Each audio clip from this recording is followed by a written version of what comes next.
Excuse me. Welcome back to Metal Heroes Review.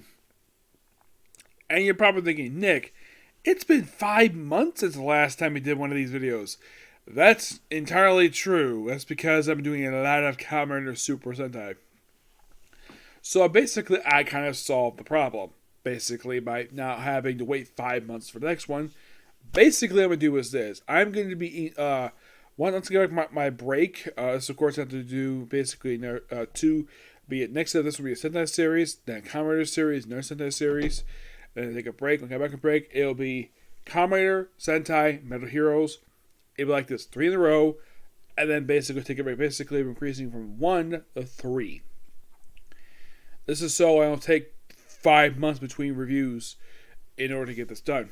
Now, what am I discussing for episode number 11?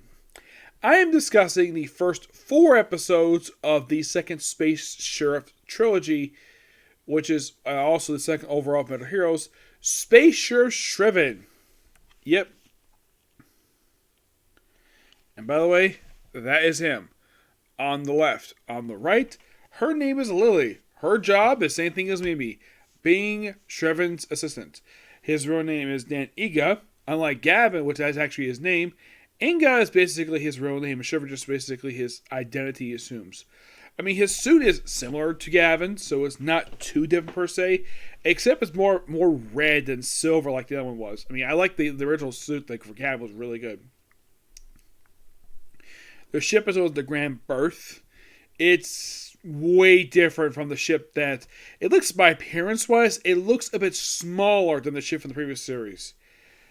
And also with this series, we still have very good visuals. It feels with this one that they spent a lot of money on the camera work for this series because the visuals look absolutely gorgeous. They look freaking good. And by the way, this came out in 1983 and it looks this good today in 2023. Yeah, 40-year-old series basically I'm discussing. Now, basically, Shrivan had technically did not make his first appearance for episode well, like Gavin did the previous one. He made his first appearance in 2 episodes of Gavin. Yep. Which makes him, basically, he's kind of what we can think of now as a sneak preview character. That's mostly put what he is.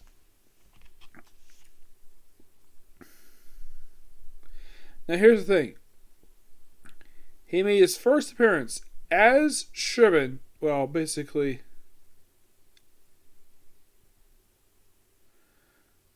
in the case of him, he basically made his first appearance in Rishu, Hurry Dad. That was basically his debut. And his next special appearance, which I believe was in the final episode of Gavin. Yes, it was in the final episode of Gavin where he debuted his new suit. And he fired 1 shot from it, and that was it. Yep. It was in the Neck of Dawn Horror. That's when he first showed up as him. Now, of course, basically, when you think of this series, watching it, it's very similar to Gavin. The assistant, the fact his boss is like somebody who thinks does do his job because he does something else, has grandchildren. Though they do change his occupation this time. The occupation, the previous one was basically a guy who owned a horse club. This guy is hired Dan as a test car driver, which unlike a car ranger, which that's what he wanted to do, instead of basically stuck at the shop a lot of the time instead of driving a car. Dan did do this. Yep. He did wear like a jacket, similar brown jacket that Gavin wore. Not the same one per se, and also he did wear white pants. Gavin wore white pants. Imagine getting that dirty every episode. Shit. Here, I think he's wearing blue jeans. He's wearing basically blue pants. With he also does wear the brown fingerless gloves like Gavin basically is known for having. And here's the thing: does he drive in a Jeep? Yes, he does. Except unlike Gavin's, which was red, Dan's is white. Okay. Anything else different? Well, the bad guy organization, who were known as, get this, Okay, the name of the villain organization in this series is known as Space Crime Syndicate, not Moodoo. This is Madu. Madou. And it's not led by Don Hoare. Nope, Don Hoare is still to this day been dead. He was mentioned in the the Gokaiger vs. Space Sheriff Gavin movie, but he's never come back. The new villain, his name is Demon King Psycho. That's his name. We actually see him a lot. Like, you actually see him, like, his impact. His whole thing with him, he creates a lot of earthquakes. Yes. Now, if you're curious, though, what the heck does Demon King Psycho look like? Well, he appeared in the Showa, and he also appeared in the Heisei era, basically, in the movie. And this is what he looked like. Yes. He's basically a statue who can talk. And you're thinking, wait, wasn't it also like Don Hoare like that too? Yes. Does he ever sound like Don Hoare? No. Not to my knowledge. And these are people you will see in these episodes. We have General Grier, who by appearance-wise is a ripoff by appearance of General Heather from Denzi Man. Like, pretty much very similar, except the helmet's different. There's also Dr. Plotter, who is the scientist of the group. And there's also Miss Demon 1 and 2, and that's it.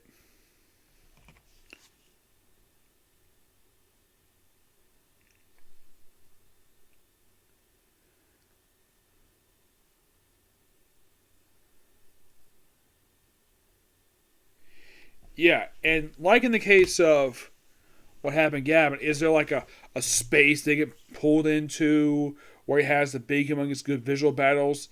Yes, except this one was white space, not a black hole like it was the previous one. And does Demon King Psycho say drag him into vision, or it's called vision space? Yes, it's the same exact thing. It's almost like the greatest. Now, it's supposed to be a direct sequel to Space Sheriff Gavin, but not be a little remake of it. Like, just change things here and there. I mean, that's one thing you could take away from this series, is that from the start of it, it seems like a partial retread, a little bit, just a tiny bit, of Gavin. Of course, Dan doesn't have much charisma as the actor who played Gavin. Gavin was awesome.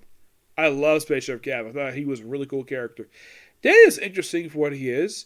I think that basically a lot of folks... Now, Gavin is in these episodes, but he's more of a supporting character. The first time you see him is basically on the planet Bird with Mimi. You see, Gavin is Dan's boss.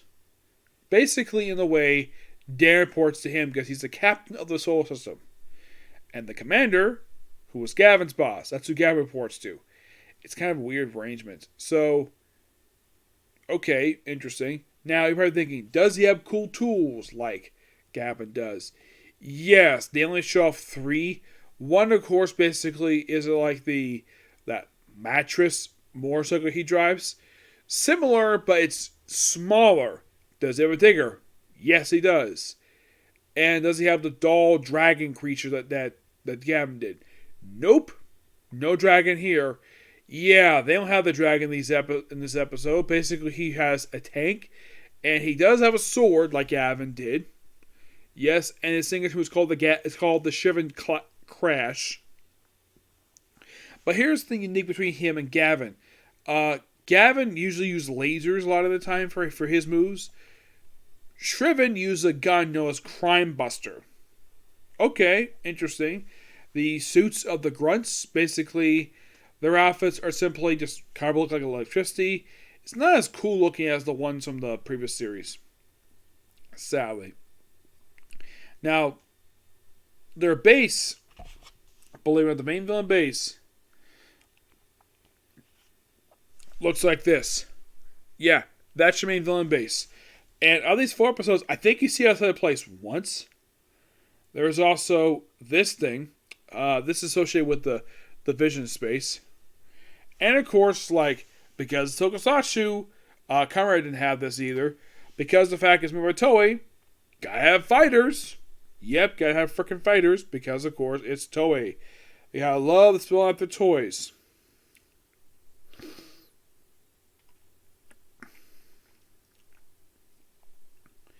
There's one episode. Now, basically, the first episode just status quo. Dan's already working as a test car driver.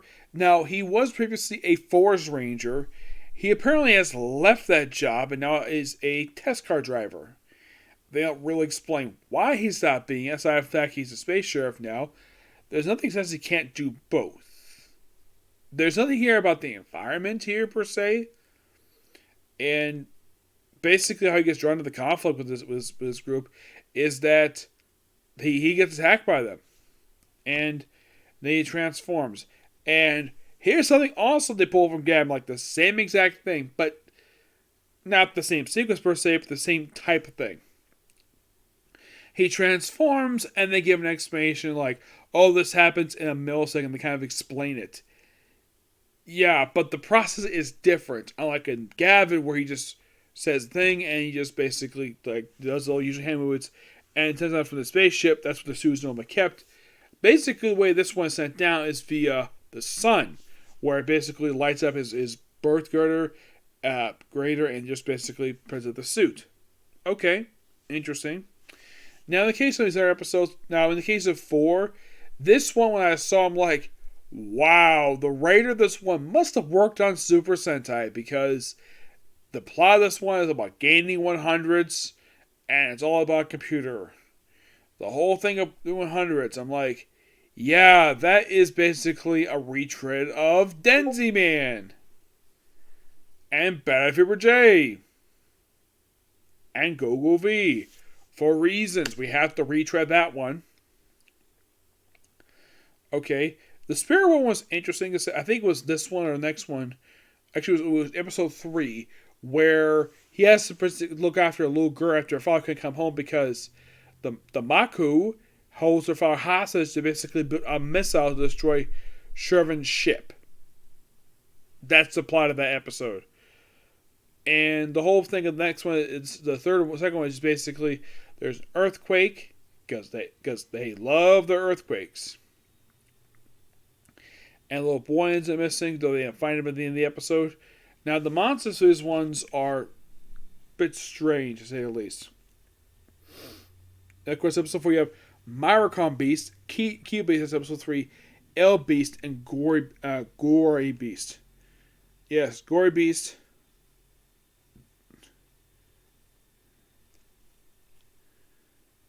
Yeah. Basically, they're like demon beasts. That's what the sub first is. And you have to send them out.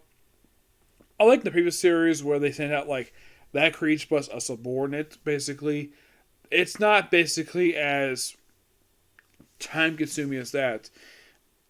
So you could say the writer series did learn some mistakes from Gavin, per se. They're not retreading that particular early plot thread. Yep. But this is still interesting nonetheless, and I really enjoy Sharivan so far, and I can't wait to discuss the remaining episodes. Now, I will be taking a break for this one when I reach episode 25. Okay? But yeah, so that's it particular view. Next up is going to be a comic corner, and then it's on to Baruto. Okay, next view. Bye.